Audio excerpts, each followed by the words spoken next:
So we just got an order in for a chest x-ray on a 30-year-old female. We're going to go ahead and get our room set up and our materials together so we can get the patient in and out in a timely manner. So to get, first thing we want to do is get a couple of IRs for the x-rays. We're going to need two. We're going to have the first one, they've both been pre-flashed, but the first one's going to go in. It's a 17 by 14. It's going to go in lengthwise. Because she is a female, we want to get both sides of her lungs in the picture, as well as the costophrenic angles and the apices. I've also placed my left marker on the left side, which will represent that side of her body when we do the PA projection.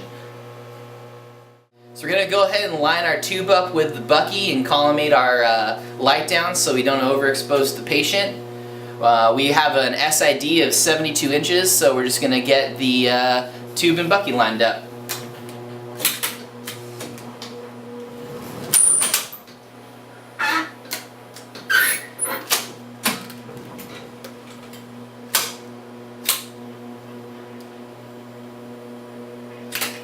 Going to go ahead and collimate the light so that we don't overexpose the patient. We're ready to go ahead and get our patient. Nicole? Yes. Yeah. I'm Tim. I'll be taking your x-rays today. Before we start, what's your last name? Beckett. Okay, and your date of birth? 4/26/83. Alright. So ma'am, is there any chance of pregnancy whatsoever? No. Alright, perfect. It looks like we're taking a few chest x-rays today. Has there been anything going on? I've been having this cough for like a week now. Okay. Alright. Well, we're going to head on back here. I'm going to hand you a gown once we get inside. Anything that might be metal from your waist up, I'm going to need you to remove. That could include the underwire of a bra or a necklace. So, come on back. Ma'am, I'm going to have you step up to the board and place your chest up against it. And I'm going to go ahead and place the shield around your waist to protect your reproductive organs. Going to have you place your hands on your hips, rotate your shoulders forward. Perfect. I'm going to go ahead and get the tube into position again.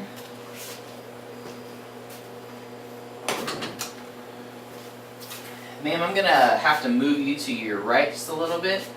I want to get the central ray of the x-ray to shoot perpendicularly at the level of T7. I'm going to have her roll her shoulders forward. And I'm going to get ready to shoot the x-ray. So for our PA chest, we're going to want a KV of about 110.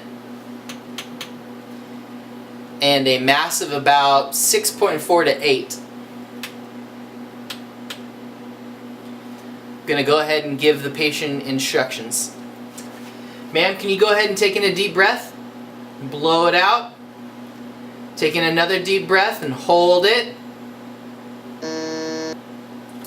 Okay, you can breathe.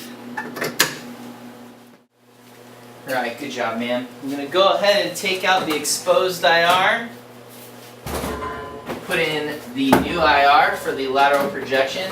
I'm going to have the patient face me. Ma'am, could you please face me?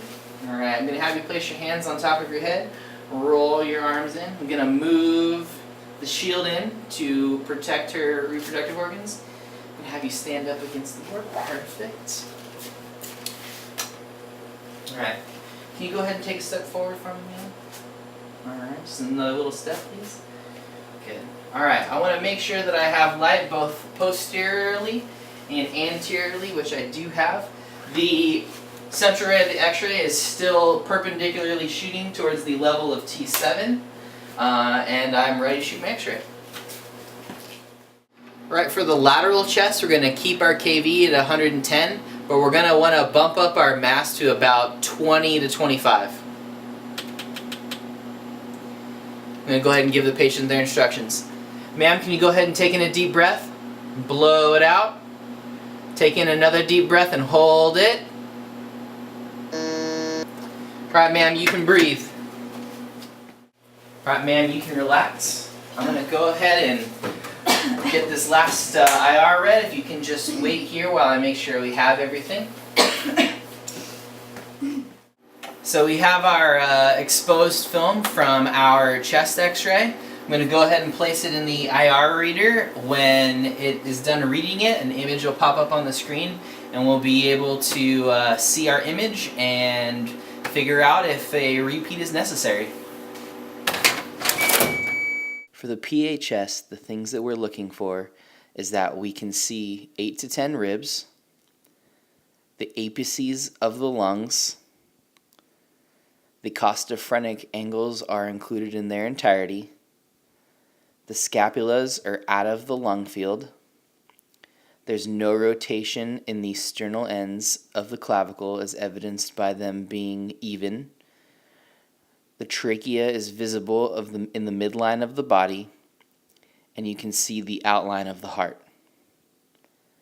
The lateral chest, we want to see that there's superimposition of the posterior ribs, the arms of the patient are out of the way of the lung field, the lungs are vertically shown, the sternum is not rotated and in the lateral position, we see the costophrenic angles in their entirety, and there are open spaces in the vertebrae of the spine.